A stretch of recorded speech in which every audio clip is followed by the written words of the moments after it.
Good morning, all of you. Today I will deliver the lecture on the topic under the Transfer of Property Act on the topic the interpretation clause. First of all, I will discuss about some portion of this lecture. तो हम पिछले lecture में आप लोगों को हम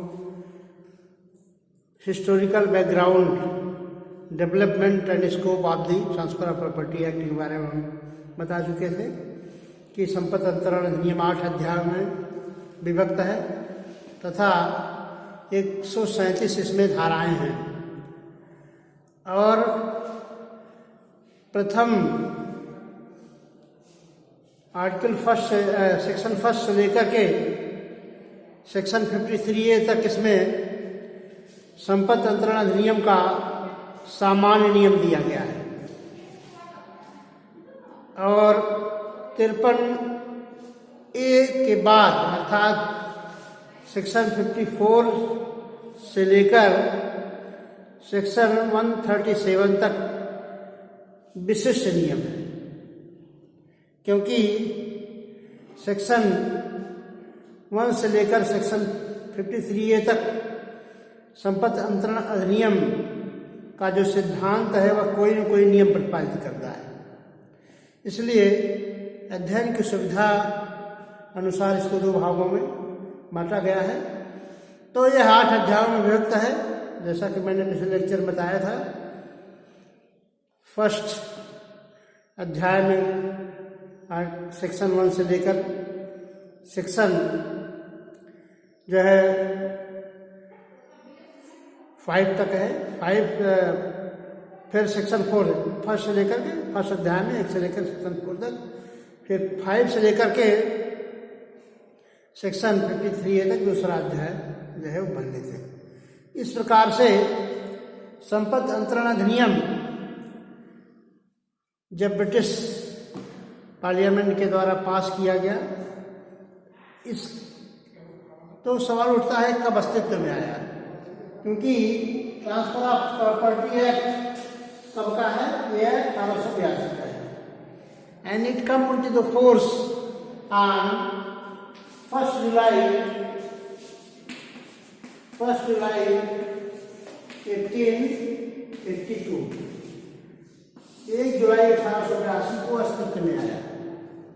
तो इसमें संपत्ति अंतरण अधिनियम के बारे में कहा गया है कि यह जुलाई 1982 को जो है लागू हुआ भारत में और यह जो है पहले इसमें जम्मू कश्मीर से संबंधित के सिवाय था, अब पूरे संपूर्ण भारत पर लागू है तथा कुछ जनजातीय क्षेत्रों पर इस अधिनियम के प्रावधान जो है लागू नहीं होते, लेकिन वहाँ की राज्य सरकार को अधिकार है कि अपने राज्य कोई न कोई अधिनियम जो है बनाकर, कोई उपबंध बनाकर इस अधिनियम को लागू कर सकता है। इस तरह से संपत्ति अंतरण अधिनियम के सेक्शन 1 में जो है short title and extent of the act दिया गया है, संहिता का संक्षिप्त नाम क्या है और यह कहाँ कहाँ लागू है।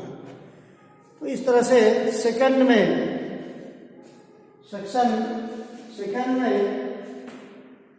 निर्वचन खंड इंटरप्रिटेशन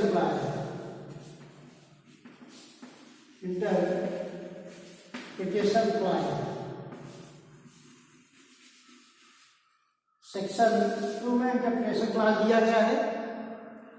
इंटरप्रिटेशन क्लॉज में कुछ जो कठिन शब्दावलियां हैं उसका संहिता ने निर्वचन किया है। संहिता ने, ताकि भविष्य में कोई ऐसी एम्बिग्युइटी उत्पन्न न हो, अस्पष्टता उत्पन्न हो, इसलिए अधिनियम ने कुछ विशेष शब्दों को परिभाषित कर दिया है सेक्शन 2 में, जिसमें इसमें दिया गया है जो है कुछ शब्दों को परिभाषित किया है।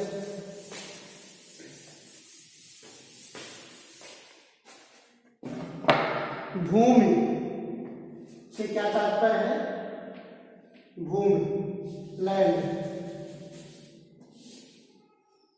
इसमें मूवेबल था इमूवेबल प्रॉपर्टी दो आती है। इमूवेबल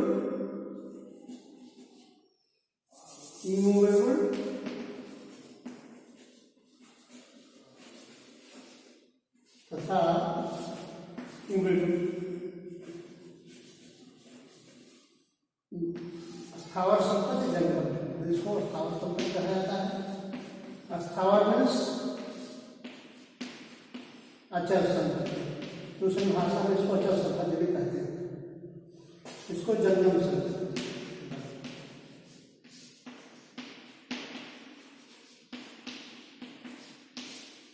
तो लैंड क्या है, भूमि क्या है? भूमि में भूमूलित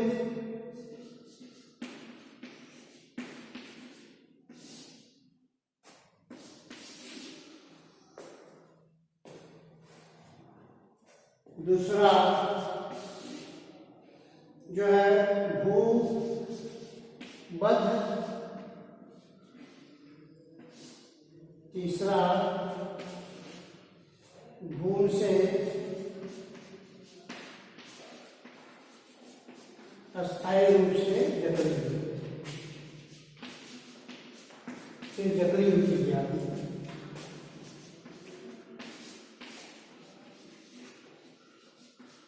जकड़ी हुई चीजें आती हैं। भूबद्ध, भूमूलित था भूमि से अस्थायी रूप से बद्ध। भूबद्ध, भूमूलित, रूटेड,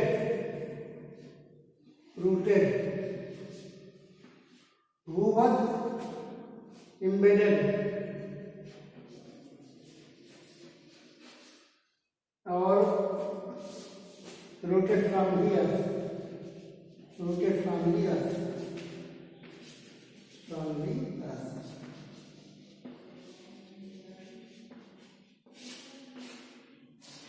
भूमूलित स्थावर संपत्ति के अंतर्गत इतनी चीजें आती हैं। भूमूलित, भूबद्ध, भूमि से स्थायी रूप से जकड़ी हुई। भूमूलित, भूबद्ध था भूमि से स्थायी रूप से जकड़ी हुई। यह जो है स्थावर संपत्ति के अंतर्गत आती है। भूमूलित मीन्स ऐसी चीजें जो भूमि से उगी हुई हो, भूमि से उगी हुई हो। तो भूमि से उगी का मतलब क्या है? पेड़ और झाड़ियां क्या होती है? भूमि से उगी हुई चीजें होती है। तो इसको जो है भूमूलित कहा जाता है। मीन्स कोई भी पेड़ हो, पेड़ और झाड़ियां स्थावर संपत्ति का भाग होती है। भूबद्ध, भूमि से बधी हुई। भूबद्ध, भूमि से बधी हुई एवं भूमि से अस्थायी रूप से जकड़ी हुई। भूमि से अस्थायी रूप से जकड़ी हुई। इस ढंग से भूमि से अस्थायी रूप से जकड़ी हुई चीजें। भूमूलित, रूटेड, जैसे पेड़ है, झाड़ियां हैं, जो भूमि से उगी हुई हो, यह जो है स्थावर संपत्ति के अंतर्गत आती है। और भूबद्ध, एम्बेडेड, जैसे कोई खंभा है जो भूमि में गाड़ा गया है, वह क्या है? भूबद्ध है। तथा भूमि से अस्थायी रूप से जकड़ी हुई। भूमि से अस्थायी रूप से जकड़ी हुई चीजें भी स्थावर संपत्ति के अंतर्गत आती हैं। जैसे आपके मकान बना हुआ है, उसके अंतर्गत जो खिड़कियां हैं, दरवाजे हैं इत्यादि चीजें इसके अंतर्गत आती हैं। तो स्थावर संपत्ति की परिभाषा करते हुए कहा गया है, इतना ही कहा गया है सेक्शन 2 में, इसके अंतर्गत खड़ा काष्ठ, उगटी फसलें एवं घासें नहीं आती। खड़ा काष्ठ, उगती फसलें एवं घास नहीं आती। स्थावर संपत्ति को परिभाषित करते हुए कहा गया है, इसके अंतर्गत खड़ा काष्ठ, स्टैंडिंग टिम्बर, खड़ा काष्ठ, उगती फसलें, ग्रोइंग ग्रास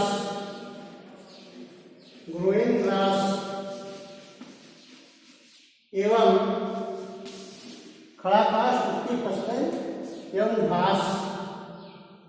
ग्रासेस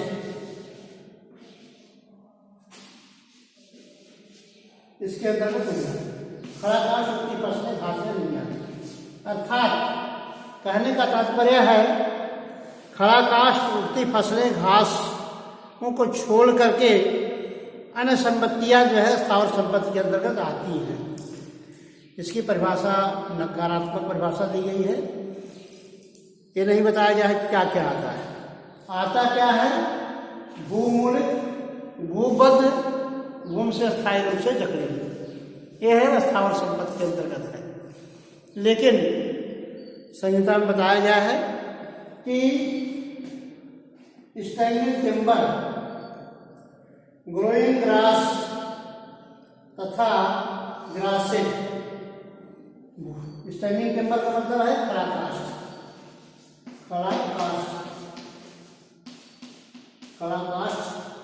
उगती फसलें जो है ये भी उगती फसलें एवं घासें, ये जो है क्या है? स्थावर संपत्ति नहीं है, बाकी स्थावर संपत्ति का भाग मानी जाती है। तो भूमि से क्या तात्पर्य है? भूमि के अंतर्गत धरती के सतह के ऊपर की चीजें तथा धरती के सतह की नीचे की चीजें भी आती हैं। भूमि से उत्पन्न होने वाला लाभ। भूमि का तात्पर्य क्या है? भूमि का तात्पर्य है इसमें जो भी मिट्टी है, सॉइल्स है, मड्स है, कीचड़ है, जो धरती के ऊपर है या धरती के अंदर है, वह भी भूमि के अंतर्गत आता है। जैसे खनिज, मिनरल्स,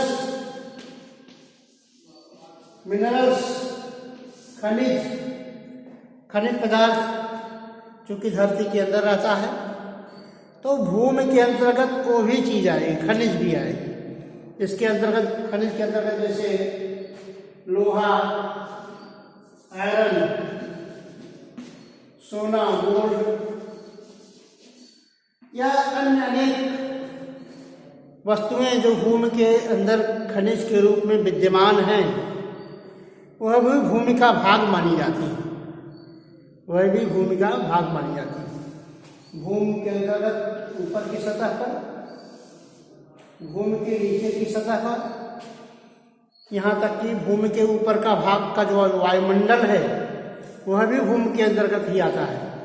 ऊपर का भाग, सतह का भाग तथा धरती के अंदर की चीज भी भूमि के अंतर्गत आती है।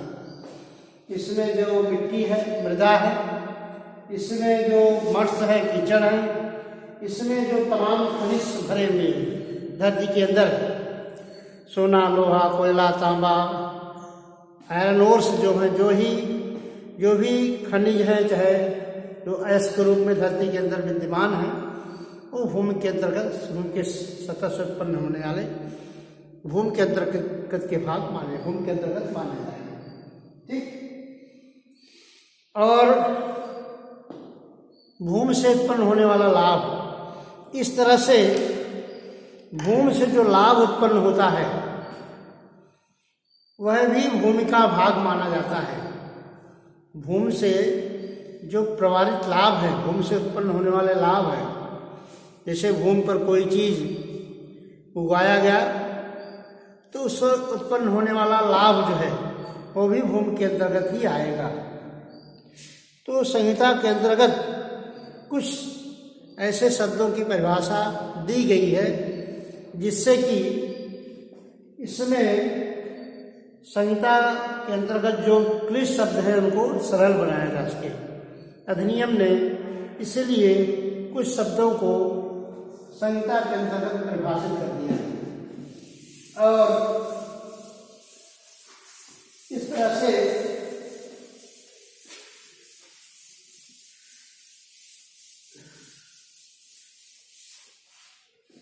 स्थावर संपत्ति तथा जंगम संपत्ति एवं तथा कुछ अन्य शब्द हैं जैसे डॉक्यूमेंट्स, दस्तावेज, इसको टीए की भाषा में इंस्ट्रूमेंट भी कहा जाता है। इंस्ट्रूमेंट भी कहा जाता है। दस्तावेज, सूचना, नोटिस क्या है, तीसरा एक्शनेबल क्लेम क्या है, एक्शनेबल क्लेम्स,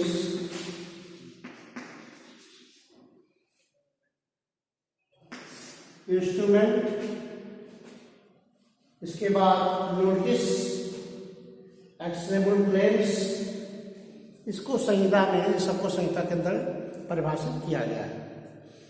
तो इंस्ट्रूमेंट रजिस्ट्री के तहत प्रमाणित, रजिस्टर्ड एंड रजिस्ट्री के तहत प्रमाणित, रजिस्टर्ड एंड प्रमाणित, अनप्रमाणित अटेस्टेशन, रजिस्टर्ड अटेस्टेशन के बारे में भी संहिता में संपत्ति नियंत्रण अधिनियम के अंतर्गत इन शब्दों को जो है निर्वचन खंड में परिभाषित किया गया है, जिसके माध्यम से हम संपत्ति नियंत्रण अधिनियम जो क्लिष्ट शब्द दिए गए हैं, इसलिए निर्वचन खंड के अंदर उन क्लिष्ट शब्दों को परिभाषित करके सरल बनाने की कोशिश की गई है।